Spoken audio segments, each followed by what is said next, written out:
ta' nofsinhar daħlet il-sejħa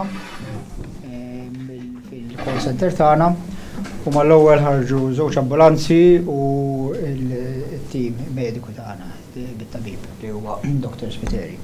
Meta Dr. Spiteri wasal fuq is-sajt talab għal 4 ambulanzi oħra biex b'kollox kellna 6 ambulanzi li ħarġu on sajt.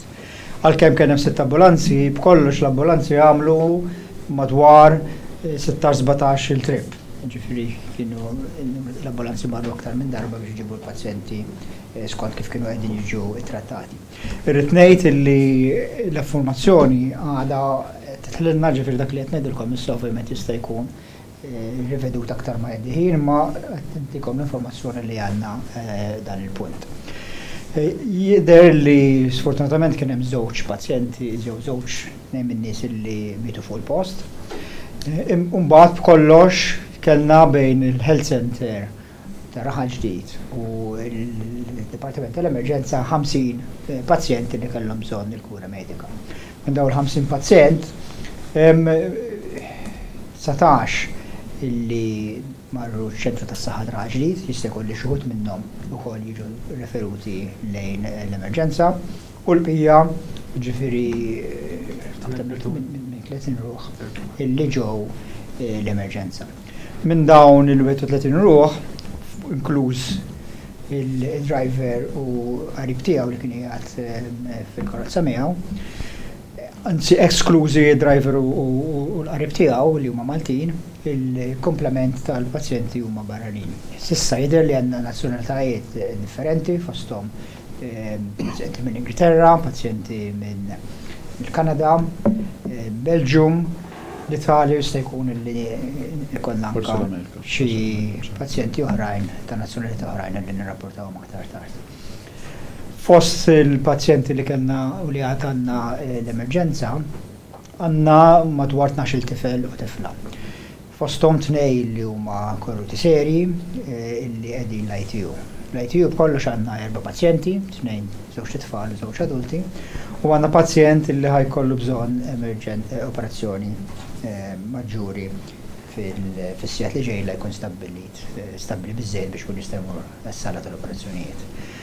Irrid ngħid illi kien hemm kooperazzjoni sieħa kemm il-pubbliku fuq il-post kif ukoll li l-għaw l-appell tagħna biex kemm jista' jkun jevitaw li jiġu l-emerġenza. Ix-xogħol normali tal-emerġenza baqa' għaddej, jiġifieri aħna bqajna għaddej bix-xogħol normali.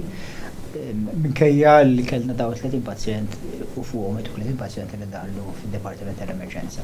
Mhux il-pazjenti kollha bil-fors ħajbqgħu admitted l-isptar. Ġifieri dawk l-4 li qegħdin ngħid ħajkun hemm oħrajn li ħajkunu ġaswali differenti tal-isptar, però ħajkun oħrajn li ħajkunu rilaxxati aktar tard matul il-ġurnata. Palma kontent ngħid irid nirringrazzja l-pubbliku, l-Pulizija, Forzi tal-Ordni, CPD li flimkien mal-crews tal-ambulanzi tagħna imxew b'mod koordinat ħafna u rrid nirringrazzja wkoll il-Red Cross li wkoll offrew is-servizzi tagħhom ta' ambulanza biex għenuna anke f'dan l-inċident. Irrid ngħid li għandna helpline li diġà komunikajnih magħkom u nirringrazzjakom li tellajtuh ħafna minnkom fuq is-sit tagħkom. Dal-helpline ħanżommuh miftuħ għal-numru ta' sigħat għax qegħdin nantiċipaw li jista' jkollna anke sejħiet minn barra l-pajjiż.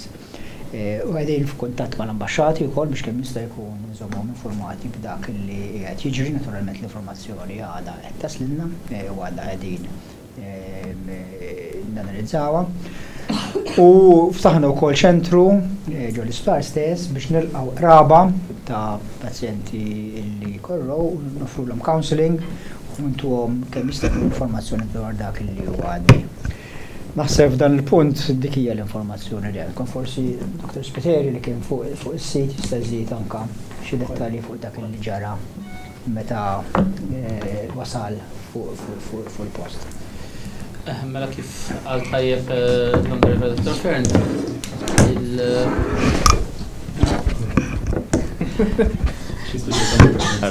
mela kif għal tajjeb l-Onorevoli Ministru, kif daret il-koll mill-ewwel ndunajna li dan kien inċident ta' ċertu portata għal daqstant fuq il-post kif qal il-Ministru nbagħtu żewġ ambulanzi mill-ewwel u flimkien ma' żewġ rapid intervention units biex nofru l-assistenza tagħna malar kemm jista' jkun. Kif wasalna fuq il-post Realizzajna li dan kien jaqa' taħt il-parametri ta' major incident, għal daqstant il-protokoll li għandna l-isptar u fis-servizz tal-ambulanzi skatta. Minħabba fekk ġew deployati mill-ewwel ammonti ta' ambulanzi u Major Incident Support Unit. Fuq il-post beda proċessi magħruf bħala triage fejn inti il-pazjenti jiġu filtered ħalli dawk li huma iżjed kritiċi jingħataw l-ewwel għajnuna. Għal daqstant dawk li setgħu il-pazjenti setgħu jimxu tpoġġew ferja li hija safe u t-teams tal-ambulanzi li bdew joffru advanced life support dawk il-pazjenti li kellhom bżonn ta' kura kritiċa.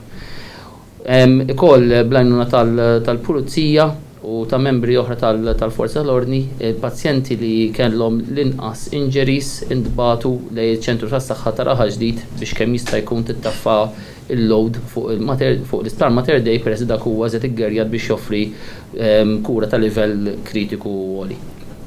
Kif qal tajb il-Ministru għamilna numru sostanzjali ta' vjaġġi biex leħħaqna mal-load li kien hemm, l-ammont ta' pazjenti li kien hemm. U wkoll nixtieq ningrazzja pubblikament hawnhekk il-daw kollha li fuq il-post offrew l-għajnuna tagħhom kemm servizzi oħra ta' emerġenza kif ukoll anke nies li kien hemm għaddejjin li offrew l-għajnuna tagħhom sakemm wasalna aħna fuq il-post. X'inhuma t-tip ta' injuries li għandhom il-pazjenti li jkollhom? L-ikbar injuries huma injuries ras u tal-qaron. Naturalment kien hemm injuries ukoll naħarfu ta' nisa ġifieri il-marisat injuries li kellhom effett serju fuq il-ras. Dawk li kienu tafna kellhom ismien. M'għandix dik l-informazzjoni. Fil-laqas nationality or gender. At this point m'għandix dik l-informazzjoni. Il-kondizzjoni tas-sewwieq. Kundizzjoni tas-sewwieq għadni jiena ma l-emerġenza jidher li daħal jimxi, mhux wieħed minn dawk li qed l-ITU. Manka dak it-tifel u tifla li iż-żewġ persuni li qed li huma critically injured. Għandna 4 l-ITU, żewġ tfal u żewġ adulti. Ages laqqas ma. M'għandix dik l-informazzjoni għax ovvjament għandna qed niġbruhom dik l-informazzjoni. U tista' tikkonferma li kienet siġra xejn. Mhux se nidħol fil-makkina kif ġara l-aksident dak ħalli fidej l-inkjesta li tistabbilixxi ġara. Il-nazzjonalità tal-persuni li tilfu ħajjithom. Għandna qed niġbruha wkoll. Nkunu naturalment f'komunikazzjoni mal-ambaxxata tagħhom. Mister, dak li weġġu kien bil-wifa jew bil-qiegħda? Kif qed ngħidlek daw it-tip ta' informazzjoni nħalli lill-maġistrat li jgħidu li jagħmel l-inkjesta.